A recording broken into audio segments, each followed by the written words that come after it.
some time ago, Burt Davis asked me to sit down and provide a little reminiscing for the videotape for posterity. And in this instance, we're at the Gordon Research Conference on Catalysis at Colby Sawyer Junior College. It's a rainy afternoon, and I couldn't think of a single excuse not to do this. Reminiscing comes easily to someone who's retired. And as of last November, when I retired from Amoco Oil, I have a lot of time to think about how I got into this mess. The first interest I had in science was back in grammar school, actually. My interests at that point were more biological than chemical. And my first research project consisted in dissecting cicadas to try to find out where the sound was coming from. We came to a conclusion, my colleague and I, but the conclusion later turned out to be totally wrong. Fortunately, we didn't publish.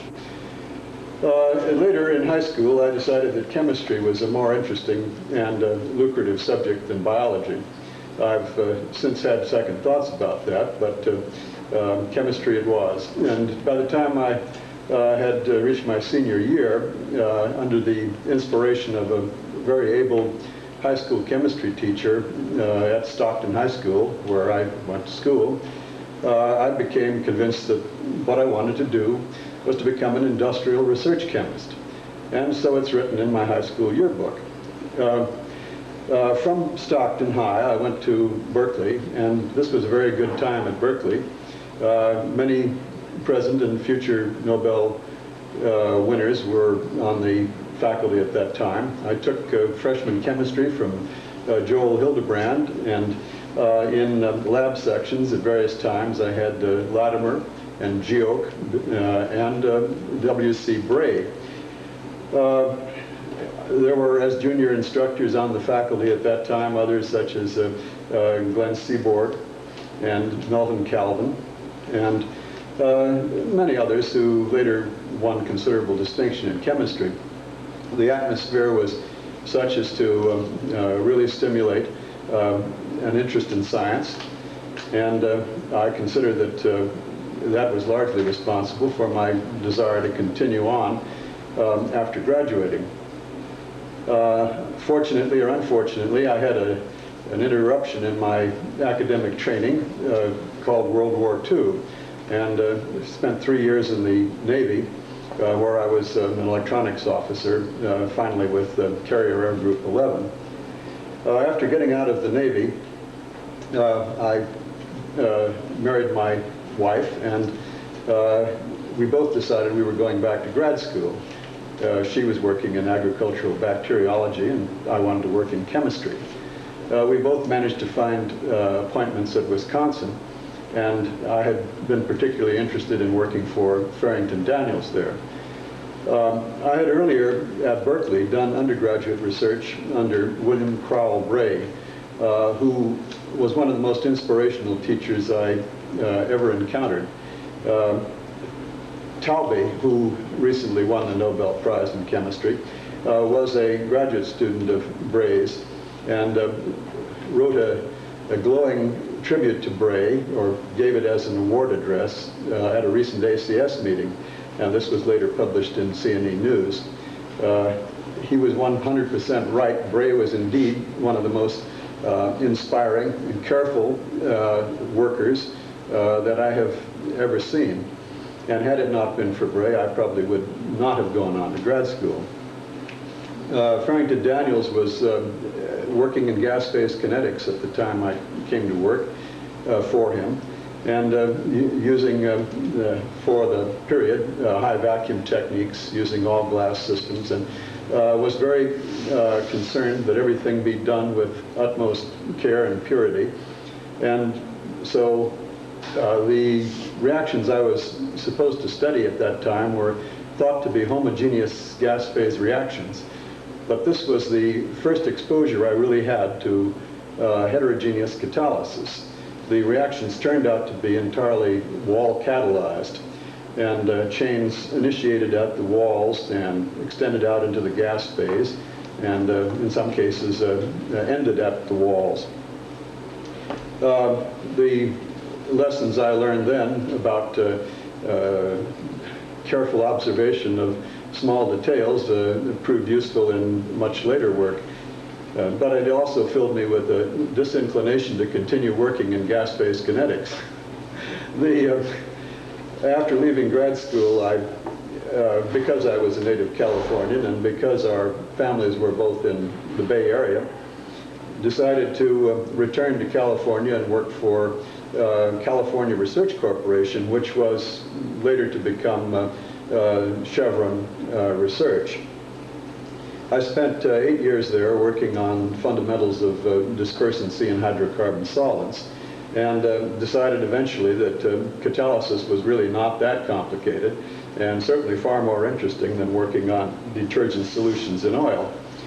So I looked around and found what appeared to be an attractive opportunity at then Standard of Indiana, which later became American Oil and subsequently Amoco Oil Company.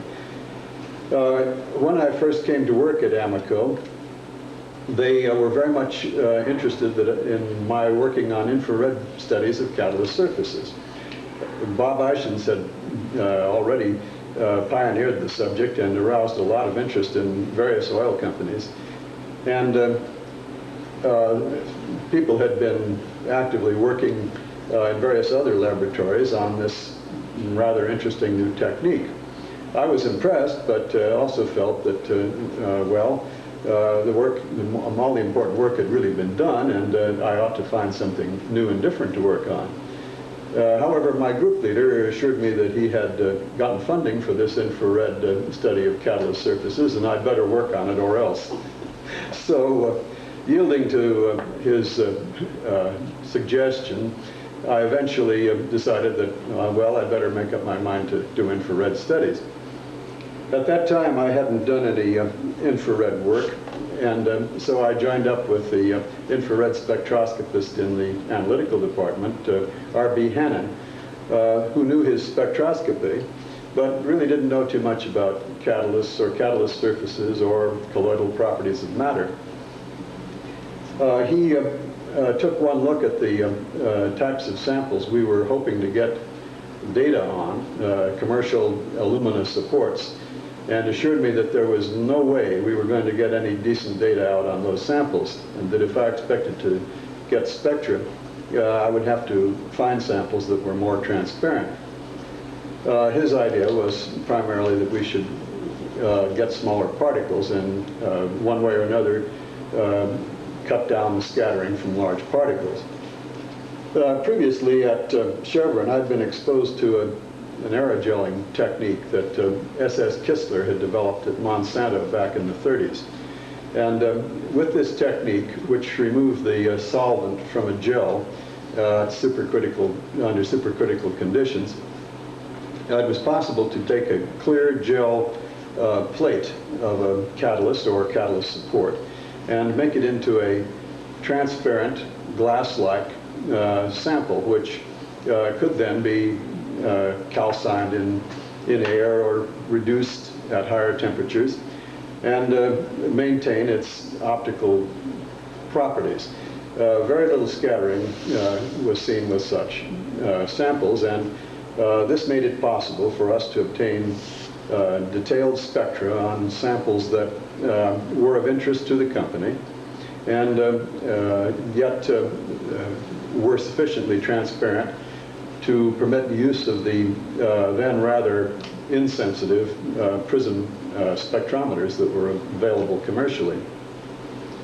This, in turn, led to getting a lot of detailed spectral information, which was generally not available to other workers, and in an attempt to interpret this detailed spectral data, I had to use a little imagination and try to come up with some sort of a model to explain at least the rather complex spectra we were getting on aluminum. There was a lot of very good work in the literature at this point, and mention might be especially made of work by Cornelius and Millikan, Mills, Oblad, and a lot of much earlier work on adsorption that involves statistical or Monte Carlo approaches to adsorption on solid surfaces, the work of Langmuir in particular. And putting some of this evidence together and accumulating a lot of additional evidence of our own, it became clear that the data we had could be explained by a fairly simple model involving statistical or Monte Carlo removal of an initially filled hydroxyl-covered, removal of water from an initially hydroxyl-covered surface. It was only necessary to postulate one exposed surface, although it was recognized very early in the game that we were undoubtedly oversimplifying the picture and that other surfaces were in fact exposed. The essential point is, though, that this model, which I think later turned out to be the most popular thing I ever did, explained the creation of certain active sites, acidic sites, on the alumina surface as a result of drying, and drying over a particular range of surface coverage. And it also explained a variety of different types of hydroxyl groups that were present on the alumina surface. The difference in frequencies of these bands was attributed to differences in the local environments of the particular hydroxyl groups.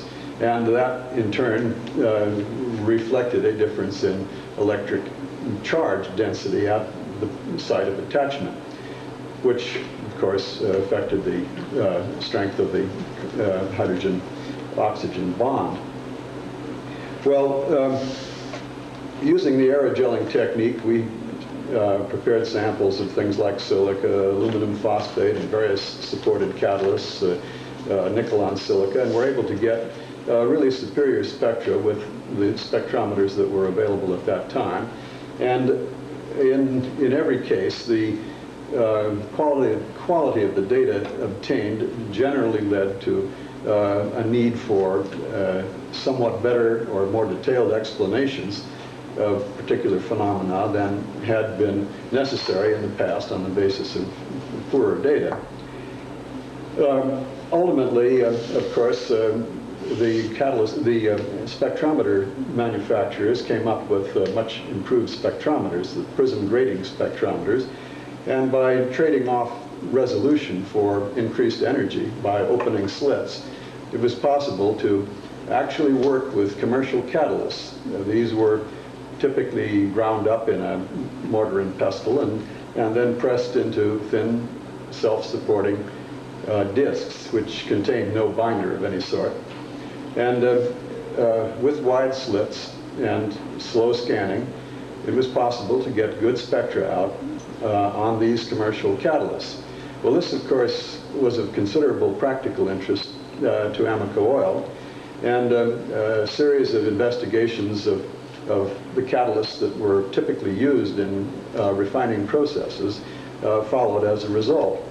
Our techniques were increasingly more sensitive and reproducible, and we were able in a number of cases to shed important light on the nature of catalytic materials such as the ultra-stable sieves, which were being used or contemplated, or whose use was contemplated in Amoco's refining processes.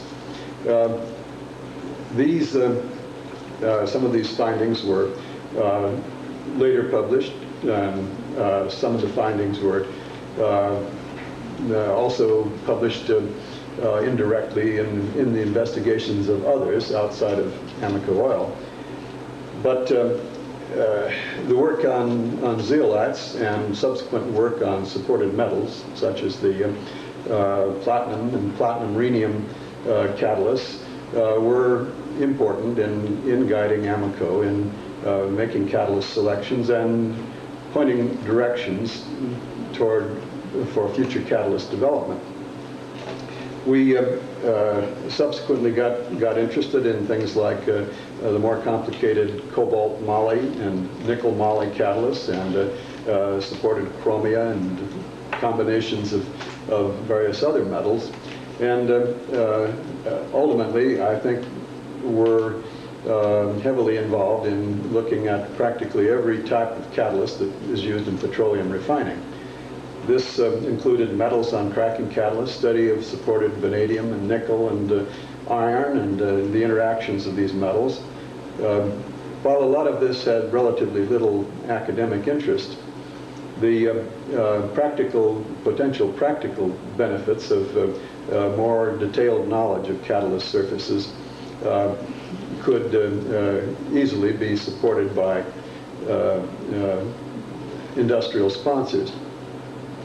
Well, the further improvements in spectrometers, particularly the widespread availability of computerization and development of FTIR, which permitted subtraction of spectra and converting absorbance spectra into, or transmission spectra into absorbance spectra, and increasing the ease of quantifying spectral data, have added further power to the use of the technique in catalyst characterization. These improvements are continuing today, of course, and while the tools available are probably as sensitive as necessary for nearly all practical applications, interpretation of the data is still extremely difficult. We feel, however, that getting good spectra is the crucial part in any of this work. There are many pitfalls in infrared studies of catalysts using probe molecules, and if the greatest care is not taken with sample purity, the use of probes such as carbon monoxide and pyridine, among others, can be extremely misleading.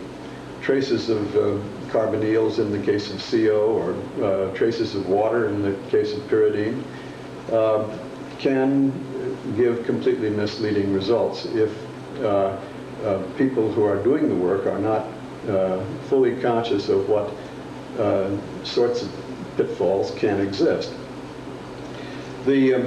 But further use of highly developed computers for modeling has also permitted interpretation of the infrared spectra that we are getting and continue to get. And it's expected that over the future years, the serious knowledge of what is going on commercial catalysts is going to increase by leaps and bounds. A beginning has been made, an important beginning, but much more is going to have to be done before many of the questions can be answered. And I'm assuming that this rather interesting and important, albeit very difficult job, is going to be capably carried out by the posterity I'm presumably addressing. I think that'll do it. Well, so much for blither.